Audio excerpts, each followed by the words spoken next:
Hi, my name's Martin Field and I'm the art manager at nDreams. And I'm Jackie Tetley, senior designer.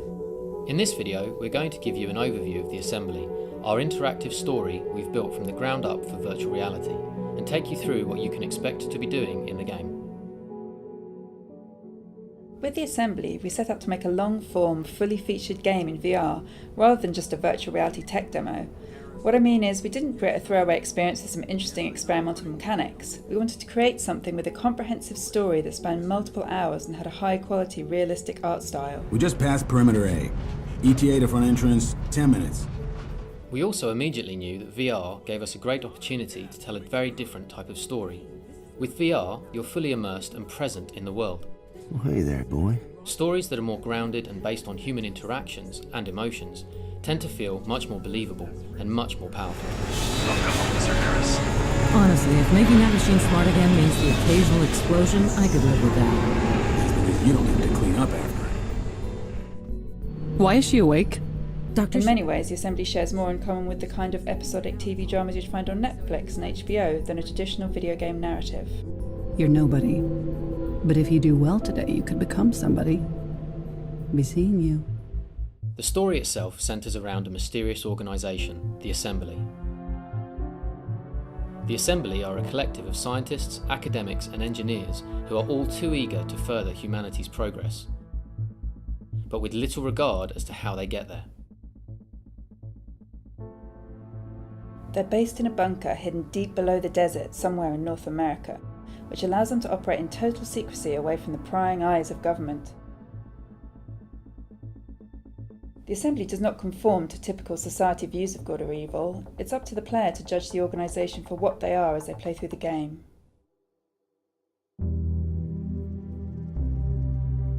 You experience the game from the perspective of two separate characters, Shall we begin? Madeleine Stone and Cal Pearson, and that allows you to see the multiple sides of the Assembly's organisation. The first character, Madeleine, has only just encountered the assembly.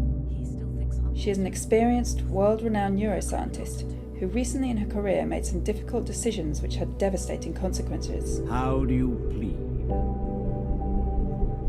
Guilty.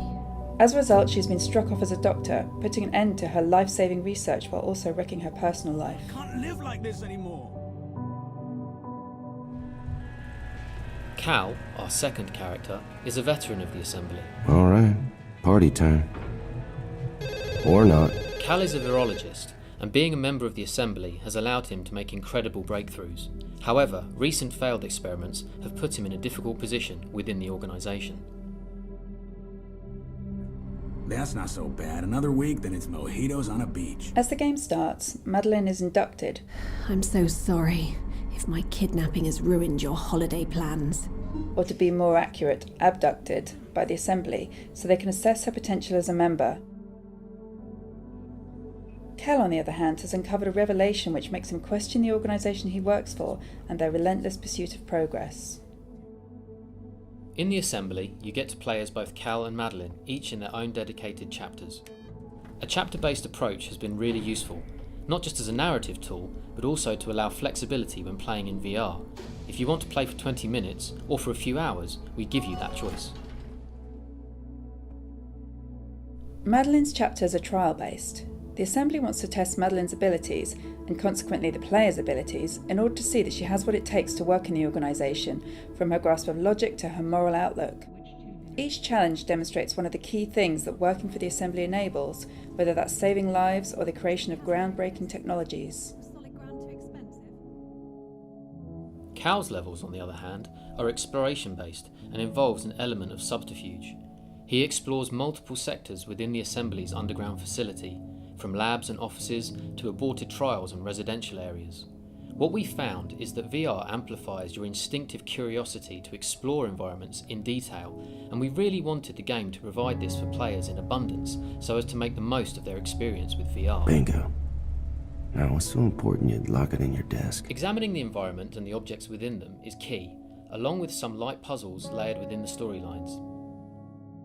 Cal's chapters also feature side stories, which gives players a glimpse into other issues affecting the Assembly, from experimental research gone wrong to the influence and corruption of its financial backers. The different experiences also tie into the contrasting perspectives of the two main characters in the Assembly. Within Madeline's chapters, you are sold the dream of what the Assembly can be, whilst as Cal you explore the more problematic side effects of the existence of such an organisation. One of the things we were really keen to do with the Assembly was not just make the most of VR, but to create a perfect introduction and showpiece for the new medium. A key part of that for us was movement. We knew that players would really want to explore a world freely in first person, but we also knew we'd have to solve the issue of comfort so that this could be enjoyed in VR. So after a lot of research, testing and iteration, we created our own customised control scheme, which we're confident will work for everyone. This combines simple blink movement controls with snap rotation.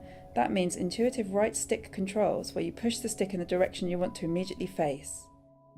By minimising the need to use the gamepad to move or position your viewpoint in this way, we ensure the game is comfortable for all players without needing to limit you to a static point or by putting you in a cockpit. Plus, we've included standard twin-stick classic controls which are perfect for when you're more familiar with first-person exploration in VR.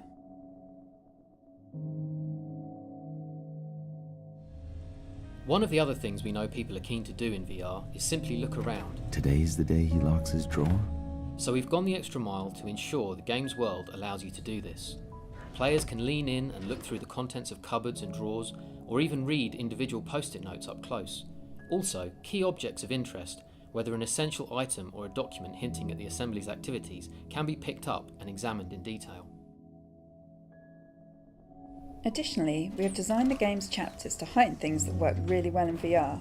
From heights and scale to darkness and particle effects, things you took for granted when playing video games on a flat-screen TV become instantly noticeable and much more powerful and convincing when viewed inside a VR headset. The fate of the Assembly and its members is ultimately determined in one of several surprising conclusions. These endings are hugely influenced by the decisions and actions you'll have made over the course of the game. Unlike many games within the genre, which rely on branching conversation trees to determine the outcome of a story, we've approached this important aspect differently. The choices presented to you are a result of your actions rather than words, while much of the outcomes are weighted on several key things you do rather than multiple small continuous choices.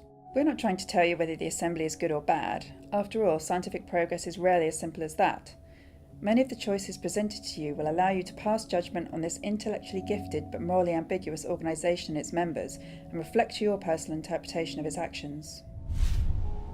Thank you for listening. We hope you enjoyed our overview of the Assembly.